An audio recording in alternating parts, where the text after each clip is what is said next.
आघ्रापयामि प्रत्यक्षदीपं दर्शयामि सर्वविधं नैवेद्यं नैवेदयामि दक्षिणा प्रदक्षिणां समर्पयामि दिव्यमन्त्रपुष्पाञ्जलिं ओम पृथ्वीद्यादिता लोका देवी त्वं विष्णुनादिता त्वञ्च धार्मान् देवीं पवित्रं कुर्जासनं समुद्रवसने देवी पर्वतन स्तरमण्डले विष्णुमङ्गले मंगलप्रदे मंगलार्थे मंगलैसे मंगलदेहि मे भवे भूमे भूमि सर्वस्य भूमिपाला प्रायणे भूमा भूमे माहारूपे भूमि देहि च भूमे ओम सर्व दिव्यमन्त्रपुष्पाञ्जलिं समर्पयामि सर्वात्मय घंटाय नमः ओम घंटस्थाय गरुडाय नमः घंटां ध्यानम् ओम सर्वोपचार्थे गन्धादिपुष्पाणि समर्पयामि आगमार्थं तु दैवानां गमनार्थं तु रक्षसां सर्वभूतहितार्थाय घंटानादं करोम्यहम् ओम घंटस्थाय गरुडाय नमः सर्वोपचार्थे गन्धादिक्षतपुष्पाणि समर्पयामि ओम शङ्खस्था विष्णवे नमः चन्दनेन विलेख्य अर्घ्य शङ्खं प्रेरणादि पूरयत्वायामे आधार पुष्पोपरि च संस्थापे दक्षिणपार्श्वे कुसुमकरे संघायां प्रपूजित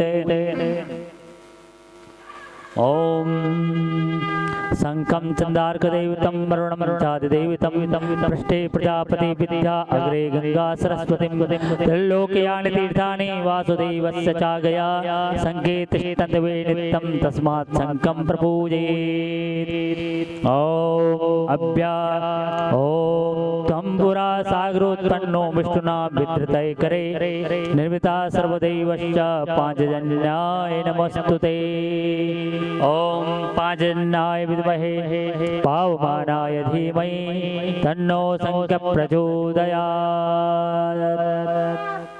ओम भूर्भुवस्सुवः शङ्खपुष्पाणि समर्पयामि ओम अखंड दीपनाथ भैरवाय नमः तेलपात्राय नमः घृतपात्राय दीपनाथ भैरवाय नमः ओम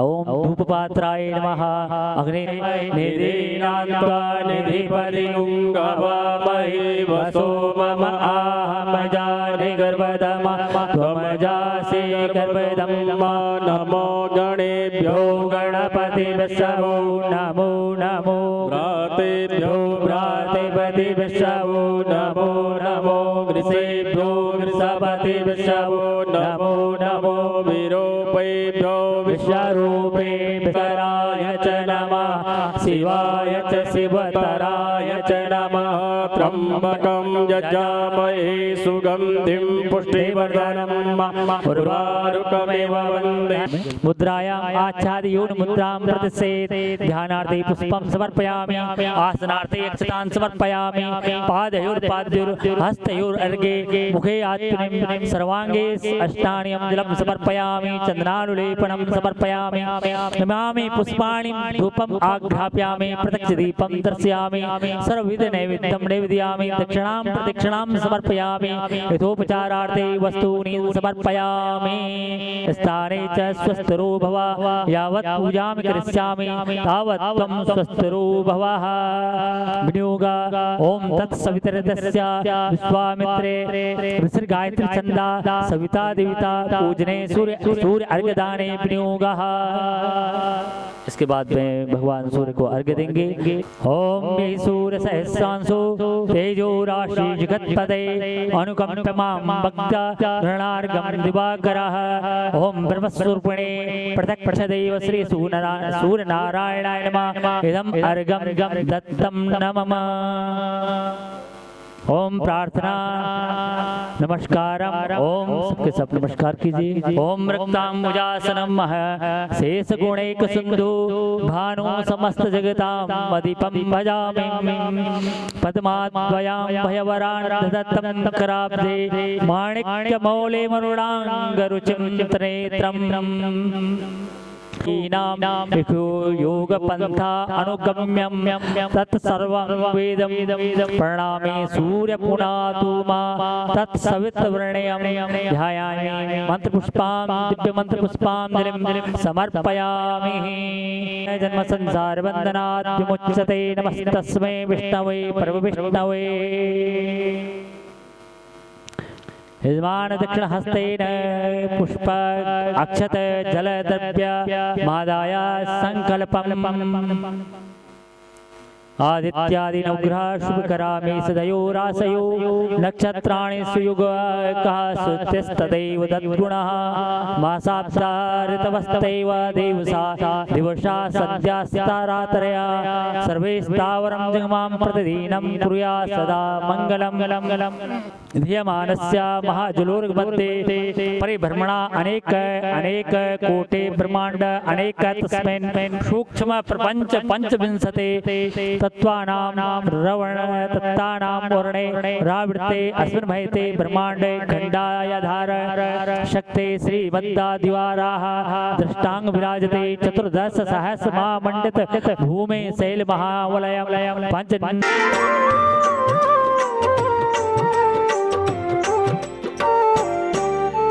जय गिरिजापति दीन दयाला सदा करत संतन प्रतिपाला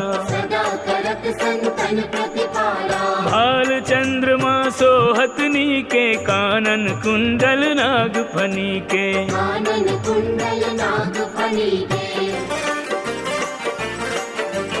शंकर भोलेनाथ दिगंबर जय कालेश्वर जय रामेश्वर शंकर भोलेनाथ दिगंबर जय कालेश्वर जय रामेश्वर। अंग गौर सिर गंग बहाए मुंड माल तन छार लगाए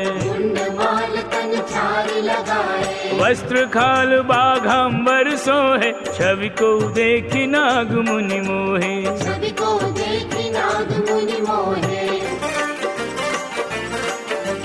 शंकर भोलेनाथ दिगंबर जय कालेश्वर जय रामेश्वर शंकर भोलेनाथ दिगंबर जय कालेश्वर जय रामेश्वर। मैना मात की हवे दुलारी बाम अंग सोहत छवि न्यारी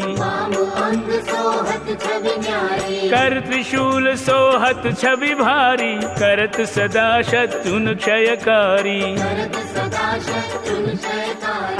ओम ब्रह्मणे नमः ओम सोमाय नमः ओम ईशान्याय नमः ओम ईशान्याय नमः ओम इंद्राय नमः ओम अग्ने नमः ओम हिमाय नमः ओम नैऋत्ये नमः ओम पश्चिमाय ओम वरुणाय नमः ओम वायव्ये नमः।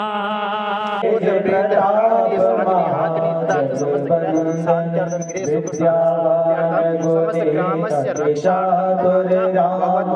हनुमध्वजा पताकाय सन्निधे तथा च अद्य श्री प्रभु चरित्र सुनिवे मोरसिया रामस्य तथा नमस्य फल प्राप्त्यर्थम तथा रोग भोगनिसिया समस्त रोग शांत्यर्थम गृह समर्थ्यर्थम समस्त ग्रामार्थम जी के काज सवार लाए सजी बने लखन जी आए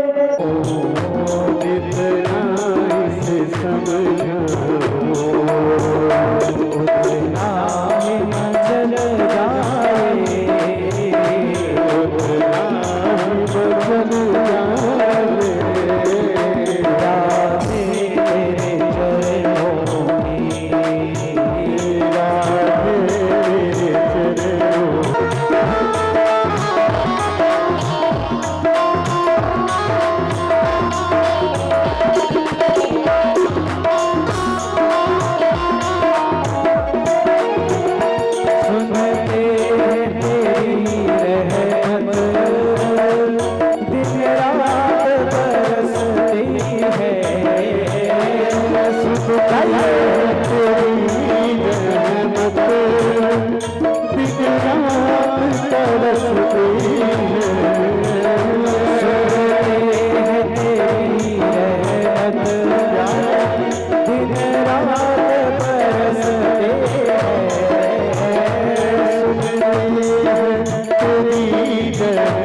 तुम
हरि लाल की जय, शंकर भगवान की जय।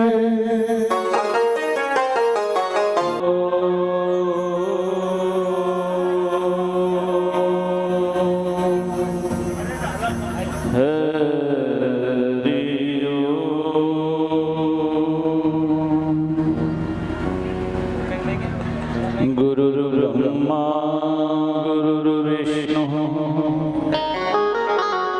गुरुर्देवो महेश्वरः गुरुर्साक्षात् परब्रह्म तस्मै श्री गुरुवे नमः।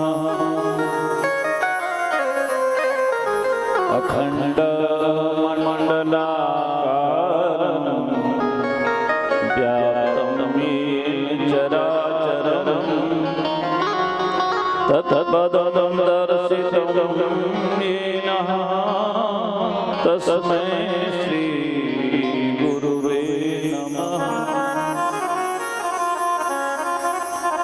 ध्यानमूलं गुरुर्मूर्ति पूजामूलं गुरुर्पदं मंत्रमूलं गुरुर्वाक्यं मोक्षमूलं गुरुर्कृपा।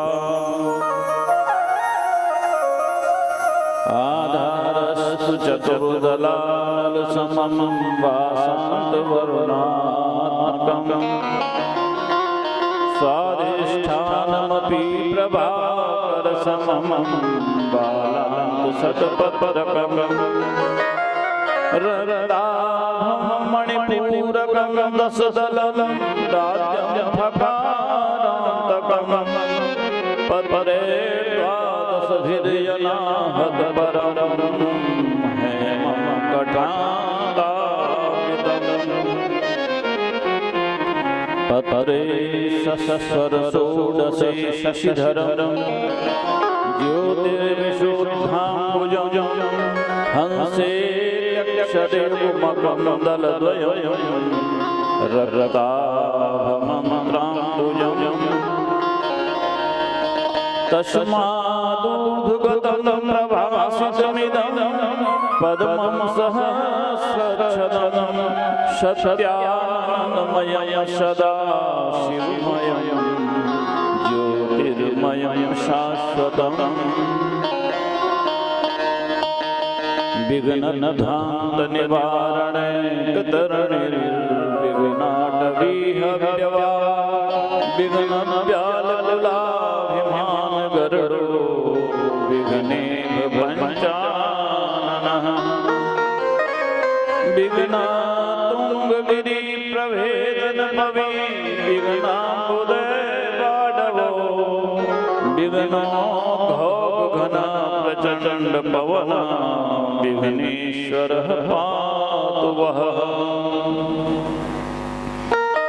सृष्टो या सर्गरूपा जगद्वनविदो पालनीया चिरोद्री संहारे चापि यस्या जगदिदमखिलं पीडनं चापराख्या पश्यन्ति मध्यमाथो तदनु भगवती वैखरी वर्णरूपा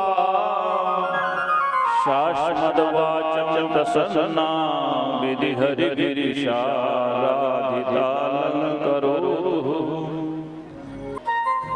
वन्दे देवोमापतिं सुरगुरुं वन्दे जगत्कारणं वन्दे पन्नगभूषणं मृगधरं वन्दे पशूनां पतिं वन्दे सूर्यशशाङ्कपन्निनयनं वन्दे मुकुन्दप्रियं वन्दे भक्तजनाश्रयं च वरदं वन्दे शिवो शङ्करं। जय जय मैया लक्ष्मी जय गजवदन गणेश जय जय माता शारदे जय जय भारत लेत सदा सुध दीन की सहज दया के धाम, जननी जनक दिनेश के प्रभु श्री सीताराम। मीरा के प्रभु गिरिधर नागर सूरदास के श्याम, नरसी के प्रभु साह समरिया तुलसी के श्री राम। मीरा के प्रभु साह समरिया तुलसी के श्री राम। अवधनाथ विश्वनाथ ब्रजनाथ आपका, सदा सदा मैं दास रहूं। जब जब या जन्मूं इस जग में, पद पंकज के पास रहूं। जब जब या जन्मूं इस जग में, पद पंकज के पास रहूं। बोलो भगवत्सल भगवान की, बोलो शिव महापुराण की, बोलो गंगा मैया की, बोलो केदारनाथ धाम की, बोलो बद्रीनाथ धाम की, बोलो सब तीर्थन की, बोलो सब ग्रंथन की, सब ब्राह्मणन की, यजमान परिवार की, भारत माता की। ओम नमः पार्वती पते हर हर महादेव शंभो। जय जय श्री सीताराम, जय जय श्री राधेश्याम।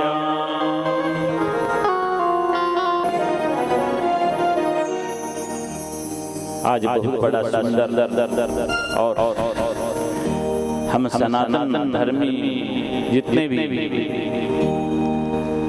हिंदू समाज के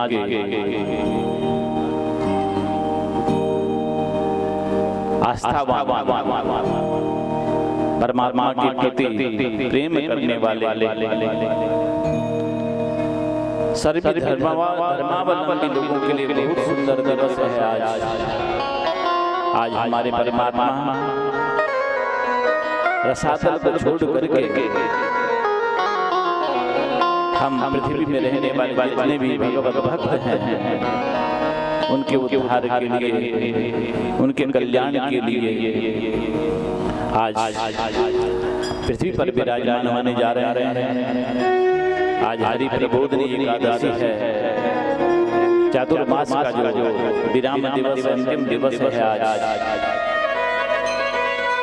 आज बड़ा सुंदर दिवस भी है, क्योंकि आज हमने हो सके तो तुलसी का महात्म्य भी सुनना है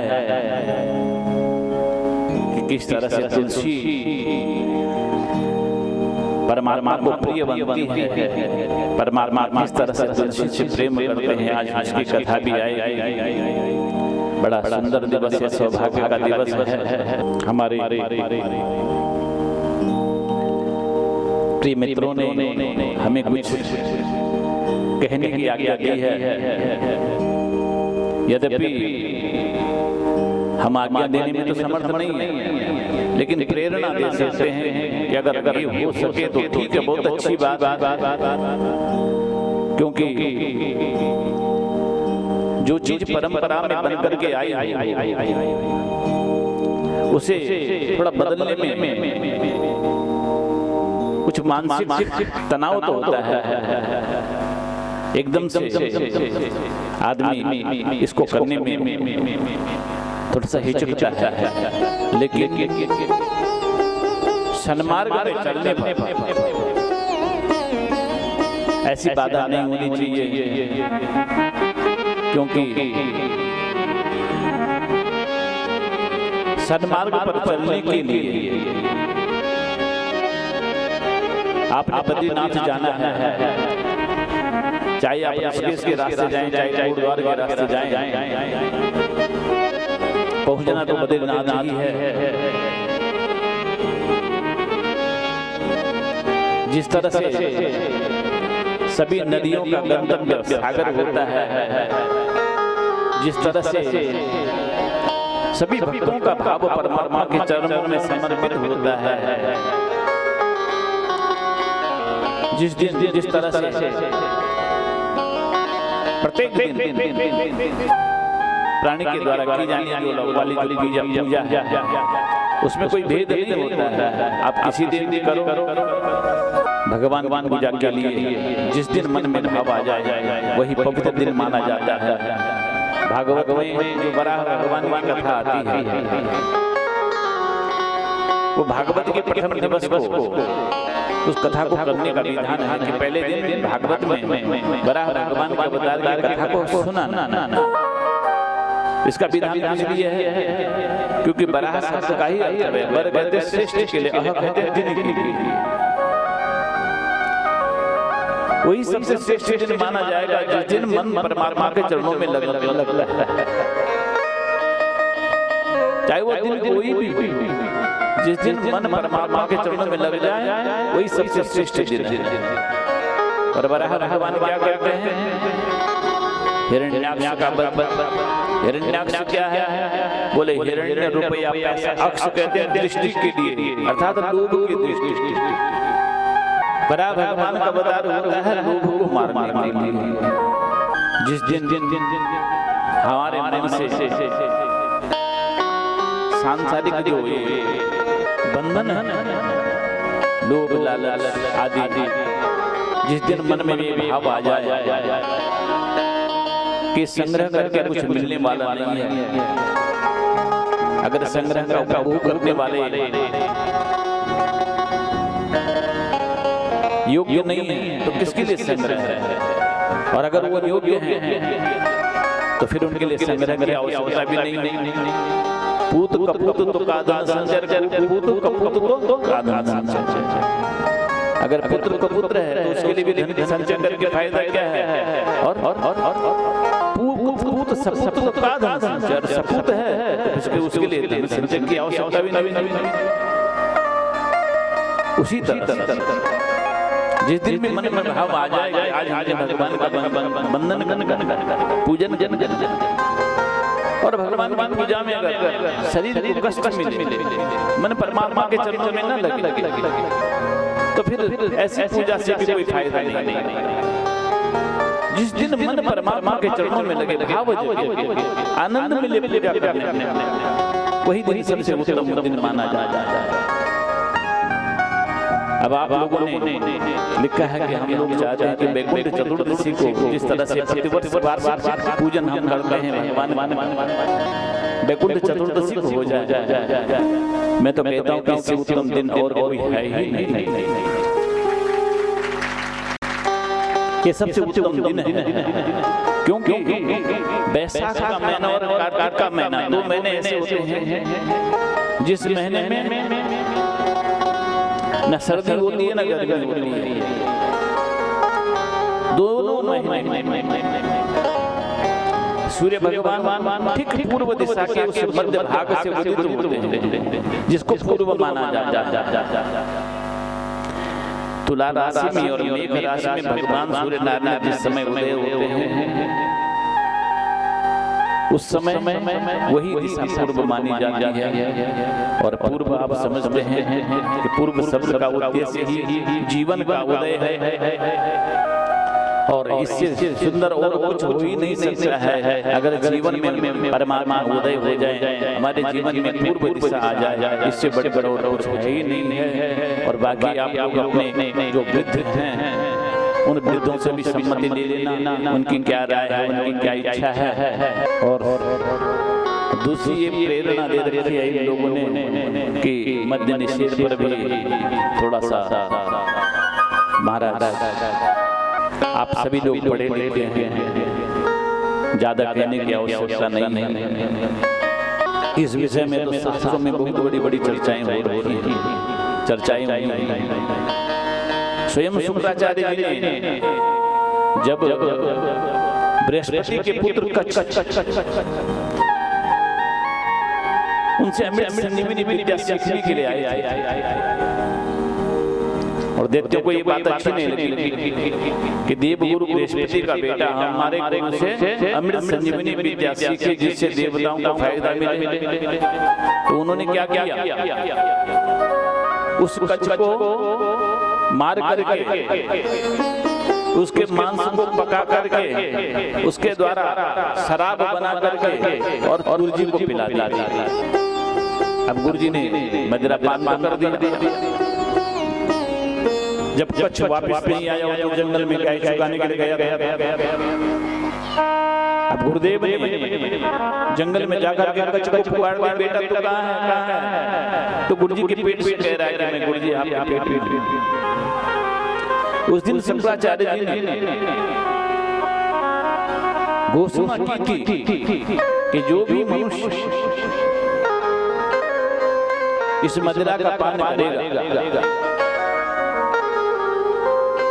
उसको भयंकर नरक की वेदना को भोगना पड़ेगा। नरक में जाकर के यमराज के जो दूत हैं, शीशा जो एक धातु होती है उसको पिघला करके उसके मुख में डाल देते हैं।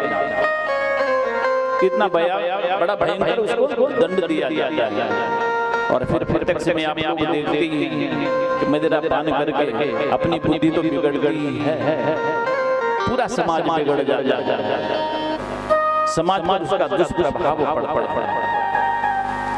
पहले तो कोई भी व्यसन हो, चाहे बीड़ी हो, सिगरेट हो, और मदिरा पान तो फिर कहना ही नहीं।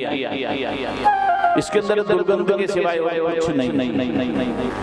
इससे केवल विकार ही पैदा होता है और कुछ नहीं होता है।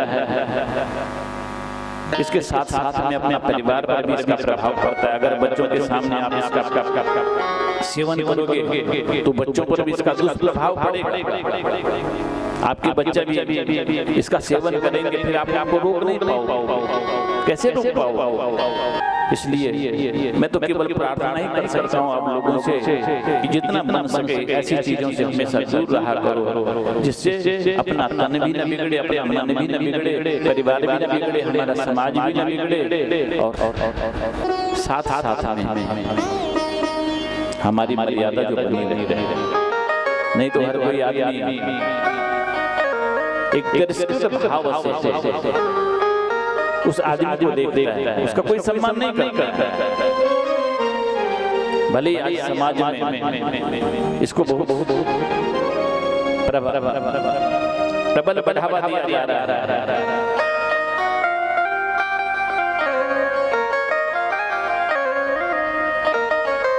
जो पंचों के पाप छल छल कारण लिखा हुआ, पांच गुरु पाप कहे गए हैं। उग्र पापा में सबसे बड़ा पाप है मदिरा पान, पहले नंबर का पाप है। इसलिए हम जानबूझ करके क्यों पाप में प्रवृत्त हुए कुछ क्षण के लिए हम ये सब करते हैं, प्रतिफल में हमेशा उसका हमें नुकसान ही होता है। इसलिए मेरी आपसे प्रार्थना है कि जो भी भाई इन चीजों का सेवन करता है वो अच्छी बात नहीं है। इसका दूर से ही प्रणाम करके त्याग कर दो, बहुत अच्छी बात होगी। और आप तो इस समय भगवान के प्रांगण में गोद में बैठे हैं। अगर आप लोग अगर इसका सेवन करते हैं तो मैं तो चाहता हूँ कि आप लोग यही पर संकल्प कर दें कि आज के बाद हम इसका स्पर्श नहीं करेंगे। अगर आपके अंदर इतना बड़ा मनोबल है तो जो भी भाई था वो हाथ खड़ा करके इसका संकल्प कर दे कि मैं आज के बाद इस चीज का स्पर्श नहीं करूंगा। है किसी के अंदर इतना मनोबल है जो पीने वाला है और वो जरूरत नहीं हाथ खड़े कोई नहीं कर रहा है। इसका मतलब कोई नहीं चाहता। यहाँ पर जो लोग भी आए हैं बहुत बहुत धन्यवाद आपके लिए, बहुत बहुत आशीर्वाद कि आप लोगों ने इतना बड़ा त्याग किया हुआ है। आज के समय पर अभी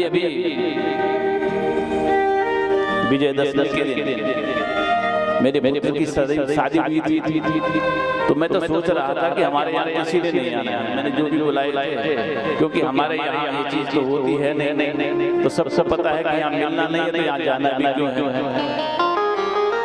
लेकिन मैंने देखा है कि आज ऐसा नहीं जितना बुलाया था उससे ही ज्यादा लोग आए। मुझे बड़ा संतुष्टि मिली। मैं तो भोजन बनाने वालों से कह रहा था कि भाई तुम हिसाब से बनाना, ज्यादा मत बनाना, बर्बाद हो जाएगा। लेकिन उन्होंने सब कुछ ठीक ठाक ही निभा दिया। इसलिए अब मैं ये समझ रहा हूँ कि धीरे धीरे हमारा समाज सुधरने की ओर जा रहा है। ये बीच का जो समय था अब वो समय चला गया।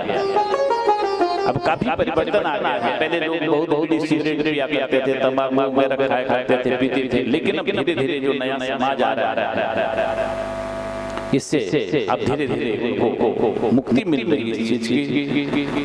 बहुत अच्छी बात, हमारा समाज सुधर रहा है। हमारा समाज सुधरेगा तो हम लोग आगे बढ़ेंगे। आओ अब भगवान के चरणों में थोड़ा सा ध्यान लगाते हुए कथा की ओर प्रस्थान करते हैं। आज की जो कथा होगी, कल मैंने आपको जगन माता जगदम्बा पार्वती मैया के जन्म से लेकर के विवाह पर्यंत की कथा सुनाई। अब उसके बाद अब आगे किस तरह से भगवान शंकर के परिवार की वृद्धि होती है। अब रुद्र संहिता का जो चौथा खंड है, जिसको कुमार खंड कहते हैं, उसमें प्रवेश करते हैं भगवान वेदव्यास जी। इस कुमार खंड में प्रवेश करने से पूर्व कुमार के रूप में जिनको जाना जाता है कार्तिकेय भगवान, उनकी स्तुति करते हैं। वंदे नंदन तुष्ट मानसमती प्रेम प्रियम प्रेमदम पूर्णम पूर्णकरं प्रपूर्ण निखिलेश्वर एकवासं शिवम सत्यम सत्यमयं सत्यविभवं सत्यप्रियं सत्यदं विष्णु ब्रह्मनुतं स्वकीयपयोपाताकृतिं शंकरं। भगवान वेदव्यास जी इस कुमार खंड के प्रारंभ में कुमार कार्तिकेय का नाम उच्चारण करते हुए वस्तु निर्देशात्मक मंगलाचरण करते हैं। कार्तिकेय के उत्पन्न होने से जिनका मन अत्यंत प्रसन्न हो गया, जिन्हें प्रेमातिशय अत्यंत प्रिय है, जो सबको प्रेम दान करने वाले, जो स्वयं परिपूर्ण हैं और दूसरों को भी जो परिपूर्ण करते हैं, संपूर्ण ऐश्वर्यों के जो एकमात्र स्थान होने से जिन्हें किसी प्रकार की कोई कामना नहीं, जो स्वयं स्वरूप है, जो सत्यमय है, जिनका सत्तात्मक ऐश्वर्य तीनों कालों में सत्य है, जो सत्य प्रिय एवं सबको सत्य प्रदान करने वाले हैं, ब्रह्मा विष्णु जिनकी वंदना करते हैं और जो अपनी इच्छा से अनेक रूपों को ग्रहण करते हैं, अनेक विग्रह धारण करते हैं, ऐसे नित्य निरंतर हम सभी उन परमात्मा शिव के चरणों में वंदना करते हैं। गुरु शंकर भगवान की। नारद जी कहते हैं विवाहित्वा गिरिजां शंकरो लोक शंकरः दत्त्वा पर्वतं ब्रह्मन् किं कार्यं कथं हि तनयो जगे शिवस्य परमात्मनः यदर्थं आत्मरामोऽपि समुवाह शिवां प्रभुः तारकस्य कथं ब्रह्मन् वधो भूदेव शंकरः एतत् सर्वं वशेषेण वदत्वा दयामयी।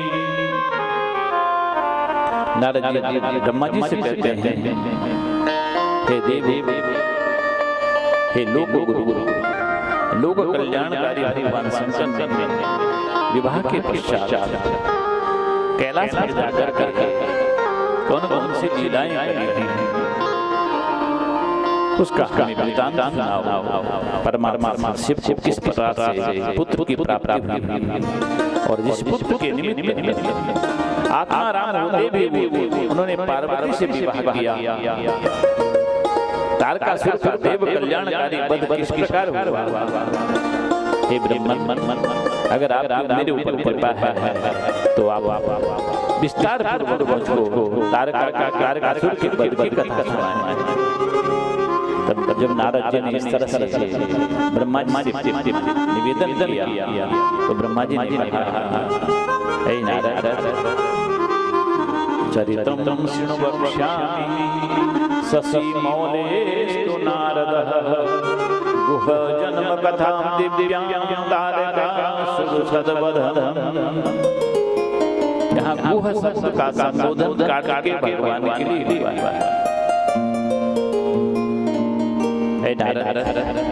किस तरह से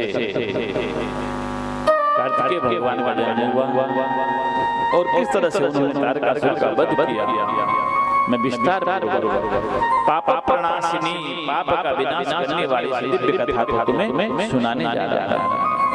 सर्वमंगलदं सारं सर्वश्रुति मनोहरं सुखदं मोक्ष बीजं कर्म मूल निरंतन। इस कथा को मंगलों को भी मंगल देने वाली बताया गया है और पुराणों का सारभूत अंश माना गया है और कर्म का नाश करने वाली कथा जो कि मोक्ष को प्रदान करने वाली है। कैलासमागत शिवां विभाय शोभां प्रपेदिरां शिवोभिः विचारयामास च देवकृत्यं पीडां जनस्यापि च देवकृतिः। भगवान शंकर कैलासमागत शिवां विवाह, माता पार्वती के साथ में विवाह करके उनको लेकर कैलाश में पहुंच गए और मन में भाव आया भगवान शंकर का इस तारकासुर ने सारे समाज को पीड़ित कर रखा है, इसलिए इस कांटे को निकालने के लिए मुझे कुछ करना चाहिए। इस भाव को लेकर के भगवान शंकर माता गिरिजा पार्वती को लेकर अथ सम्मुर महादेवो विहित्वा गिरिजा शिवां जगामा निर्जन स्थान महादेव्यं मनोहरं। भगवान शंकर निर्जन स्थान में पहुंच गए जहां कोई किसी की पहुंच नहीं थी। ब्रह्मा जी कहते हैं, हे नारद,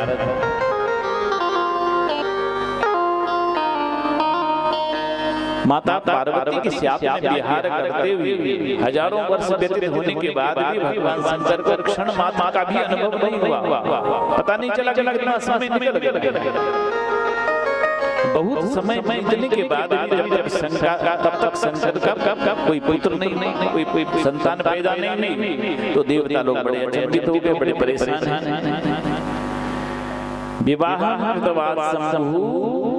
अश्मत कार्यार्थमीश्वरः योगीश्वरो निर्विकारो स्वात्माराम।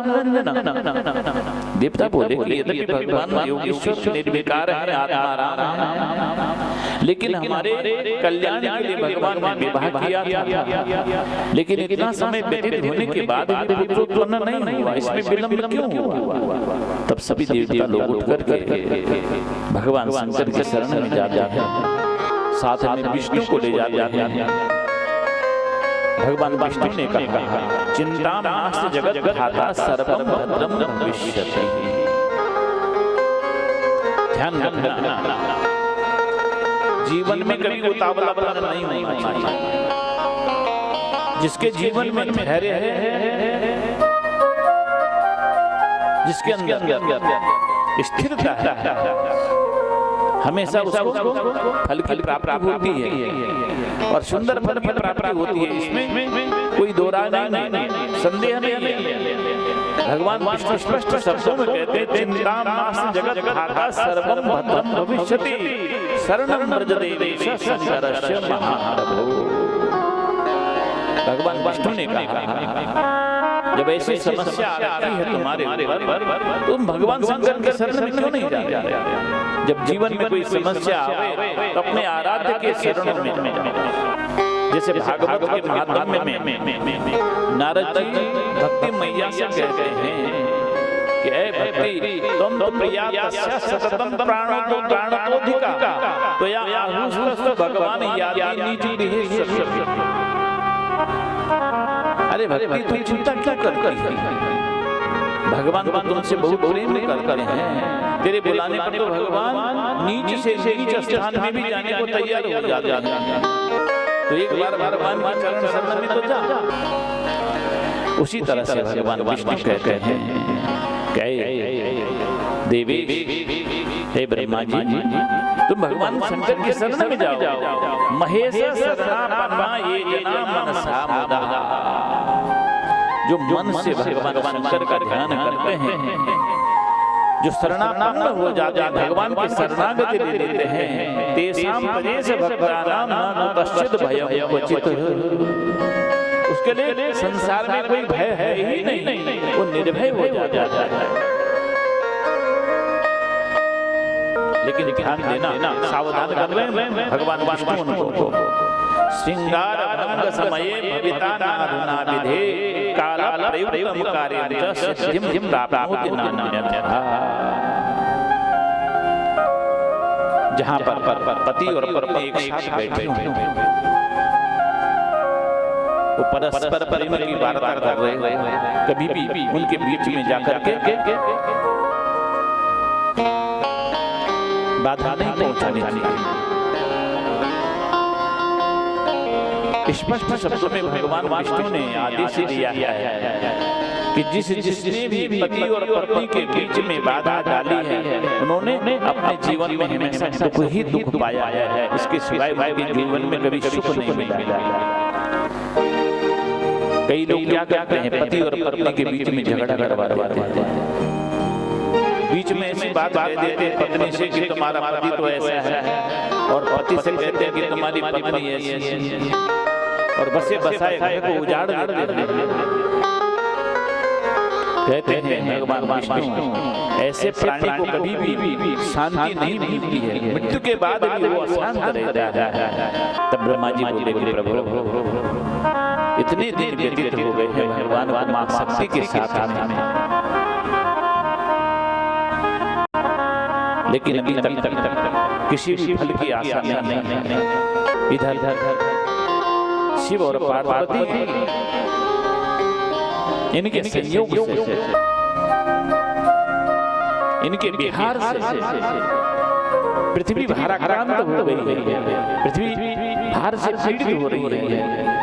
भगवान शेषनाग कच्छप के द्वारा धारण किए गए पृथ्वी को उठाने में समर्थ नहीं। तब कच्छप के भार से सबका आधार ये जो पवन है वो भी स्तंभित हो गया, वायु ने चलना बंद कर दिया, समस्त लोकों में भय व्याकुल हो गया। सभी देवता ब्रह्मा जी को लेकर के फिर विष्णु की शरण में जाते हैं और दुखी होकर के भगवान विष्णु से निवेदन करते हैं, प्रभु देव देव रमानाथ सर्वावन कर प्रभु रक्षण शरणापन्नान भय व्याकुल मानसा स्तंभितस्त जगत प्राण न जाने हेतुना व्याकुलम मुनिभिर्देवे त्रैलोक्यं सचराचर। हे देव हे रमानाथ हे विष्णु, हम लोग भय से व्याकुल होकर के आपकी शरण में आए, आप हमारी रक्षा करें। पता नहीं किस कारण से जगत के प्राणभूत जो वायु है, जो पवन देव है, उसको न जाने किसने स्तंभित कर दिया, जिससे सभी ऋषि मुनि देवता चराचर जगत व्याकुल हो रहा है। इस तरह से ब्रह्मा जी के कहने पर भगवान विष्णु देवताओं को साथ में लेकर के शीघ्रता से कैलाश पर्वत पर पहुंचते हैं। और कैलाश पर्वत पर जाकर के क्या देखते हैं कि जहां प्रभु विराजमान रहते थे, आज प्रभु वहां नहीं दिखाई दे रहे। भगवान विष्णु ने भगवान शिव का जो पार्षद है नंदी, उसको पूछा भाई कि भगवान कहाँ गए। तो नंदी ने कहा कि भाई इस समय तो भगवान माता पार्वती के साथ विहार कर रहे हैं, हमें वहां जाने की आज्ञा नहीं है। भगवान विष्णु ने नंदीश्वर को कहा कि हमें बताओ कि भगवान इस समय कहाँ है। तो नंदी ने इशारा कर दिया फलानी गुफा के अंदर है भगवान। तब भगवान विष्णु ने जाकर के गुफा के बाहर से भगवान शंकर को पुकारा, उनकी स्तुति करी और कहा कि प्रभु किम कौशी महादेवाभ्यंतरे परमेश्वर तारकाणां सर्वान् पाहि न शरणागतम्। प्रभु इस तारकासुर ने सभी प्राणियों को बहुत पीड़ा पहुंचानी शुरू कर दी, क्योंकि वायु को उसने ही बंद कर दिया था, उसने सभी को अपने बस में कर दिया। तारकासुर के भय से भयभीत हुए सभी देवगण प्रभु आपकी शरण में आए, हमारी रक्षा करो, हमारी रक्षा करो। प्रभु हे देव देव हे महादेव हे करुणा सागर, आप तो अंतर्यामी हैं, आप सबके हृदय की बात को जानते हैं। प्रभु हमारी रक्षा कीजिए, हम पर कृपा करके तारकादि असुरों का विनाश करने के लिए जिस तरह से आपका शिवा के साथ में विवाह हुआ है, आप उसको सफल कीजिए। तब भगवान शिव कहते हैं, हे विष्णु हे देवः सर्वेषां मनोरथिः यद् भावि तद् भवत्येव कोऽपि नो तन्निवारकः। स्वयं परमात्मा कह रहे हैं कि जो भावी होता है, जिसको होना होता है, उसको कोई टाल नहीं सकता। भावी कभी मिटती नहीं है, जो होनहार है वो तो होकर ही रहता है। संसार में चाहे कोई प्रभु हो चाहे कुछ भी हो, वो भावी को निवारण नहीं कर सकते हैं। भगवान शंकर उस समय में माता पार्वती के साथ में विहार कर रहे थे, देवताओं के पुकारने से वो बाहर तो आ गए, लेकिन उनका जो तत्व था उन्होंने उसको रोक रखा था। इधर देवताओं की स्थिति को सुनकर उनका जो तत्व था वो जमीन में गिर जाता। तब देवताओं ने अग्नि को तत्व को धारण करने की प्रेरणा दी, और तब अग्नि अब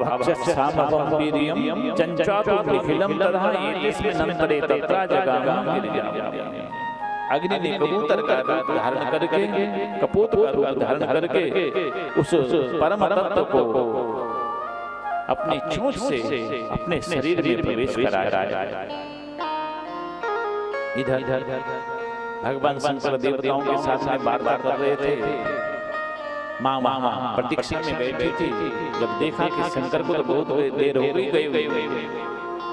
माँ जब बाहर आ रही है तो वहाँ की परिस्थिति का जब उनको अनुभव हुआ तो माता को देवताओं पर क्रोध आ गया। शिवागम विलंबे च तदरस सुरपुंगवां ज्ञात्वा तद्व्रतमखिलं महाक्रोधयता शिवा। माँ को क्रोध आया। उवाच तदसां सर्वान् हरिर्दिक्तिक्रान्ततः। क्रोध में आकर के माता शिवा पार्वती ने देवताओं को श्राप दे दिया। रे रे सुरगणा सर्वे यूयं दुष्टा विशेषतः स्वार्थ संसाधका नित्यं तदर्थं परतद्भदा स्वार्थ हेतु महेशानां आराध्य परम प्रभु नष्टं चक्रुर्बहिर्यार बंध्या सुरा। तुमने हमारे बिहार में बाधा डाली है। शिव का जो तेज था स्खलित कर दिया। मेरे श्राप से तुम्हारी पत्नियां बंध्या हो जाएंगी, तुम्हारी कोई संतान नहीं।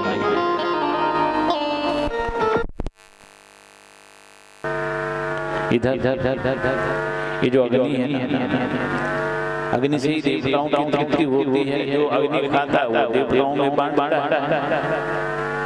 अग्नि ने शिव तत्व का सेवन किया, जिससे सभी देवताओं के शरीर में उस शिव तत्व ने प्रवेश किया, जिससे सभी देवताओं को कष्ट होने लगा। अर्थात विष्णु प्रभृति सर्वे देवा विमोहिता दह्यमाना ययुः शीघ्रं शरणं पार्वती। शिवालयस्य ते द्वारि गत्वा सर्वे विनम्रकाः तुष्टपूषः शिवं शम्भुं प्रीत्या सांजलयः सुराः। उस गर्भजन्य पीड़ा से विष्णु आदि सभी जो देवता हैं मोहित हो गए और शिव के तत्व को धारण करने से सभी जलने लगे। वे लोग शिव के द्वार पर जाकर के हाथ जोड़ कर अत्यंत प्रीति से भगवान शंकर की स्तुति करने लगे। देव देव महादेव गिरिजेश महाप्रभु किम जात मधुना नाथ तव माया दुरतया सगर भाष वयम जाता दह्य मामाश्चर्य था तब संभो गुरु कृपाम निवारय रसामि। सभी देवताओं ने जाकर के भगवान से प्रार्थना करी, प्रभु हे देवादिदेव, हे महादेव, हम लोगों को ये क्या हो गया? निश्चय ही आपकी माया दुरत्य है जो हम लोग गर्भयुक्त होकर के आपकी असह्य जो वीर्य की ज्वाला है उससे जल रहे हैं। शंभु कृपा कीजिए और हम लोगों को बचाइए, हमारे दुख का निवारण कीजिए। इस तरह से देवताओं के 3 वचन को सुनकर के देवादिदेव महादेव भक्तवत्सल भगवान शंकर हंसते हैं। भगवान शंकर ने सबको आज्ञा दी कि हे देवतागणों, तुम मेरी बात को सुनो। तुम सभी लोग इस रेत का बमन उल्टी कर जिससे तुम सभी लोग सुखी हो जाओ। भगवान शंकर के वचनों को सुनकर के सभी देवताओं ने बमन किया, उल्टी करी, जिससे सभी देवताओं को शांति मिल गई। तब उस अग्नि ने भी जो कि दुस्सह ज्वाला से जल रहा था, हिमालय पर्वत के पृष्ठभाग जो भगवान का तत्व निगला था उसको बमन कर दिया, उल्टी कर और उल्टी करने से उसको शांति मिली। और इधर जैसे ही भगवान का जो तत्व है पर्वत राज हिमालय पश्चिम भाग में गिरा, पर्वत पर भी भयंकर ज्वाला लगने लगी। पर्वत राज ने भी वो ज्वाला उसको गंगा जी में विसर्जित कर दिया। और पर्वत राज ने जब गंगा जी में विसर्जित किया तो गंगा जी को भी वो जो ज्वाला है वो जलाने लगी, असह्य वेदना होने लगी। और उन्होंने उसको भी उल्टी कर गंगा जी के किनारे जो वन था सरकंडे होते हैं, एक घास, उसमें उस रेत उस तत्व को फेंक दिया। और जैसे ही वो तत्व उस सरकंडे की झाड़ी में गिरा, वो एक बालक के रूप में परिवर्तित हो गया। पतितम तत्रेतो द्रुतम बालो बभूव सुंदरम सुभग सीमां तेजस्वी प्रीति वर्धना। मार्ग मासे शिते पक्षे तिथो षष्ट्यां मुनीश्वरः प्रादुर्भावो भवतस्य शिवपुत्रस्य भूतले। मार्ग शीर्ष के महीने की शुक्ल पक्ष की जो षष्ठी तिथि होती है, इस षष्ठी तिथि को उस बालक का प्रादुर्भाव हुआ। वो बालक जन्म लेता है। मंगलम चा भवत्पातः त्रैलोक्यं सुगतं सदां खलानां विघ्नो दैत्यानां च विशेषतः।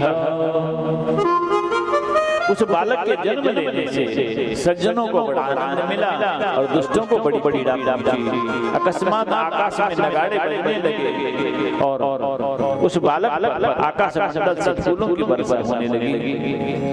उस समय समस्त देवगणों तथा विष्णु ने बड़ा आनंद मनाया, बड़ा उत्साह मनाया। इधर नारद जी कहते हैं कि देव देव प्रजानाथ ब्रह्मं सृष्टिकर प्रभु तथा किम भवत् तत्र तद्वदात् कृपां कुरु। हे देवादिदेव, हे ब्रह्मा जी, उसके बाद क्या हुआ उसके बारे में हम सुनना चाहते हैं। तब ब्रह्मा जी ने कहा, तस्मिन् अवसरे दाता विश्वामित्र प्रतापवान् प्रेरितो विधिना तत्र गच्छत् प्रीतो यदृच्छया।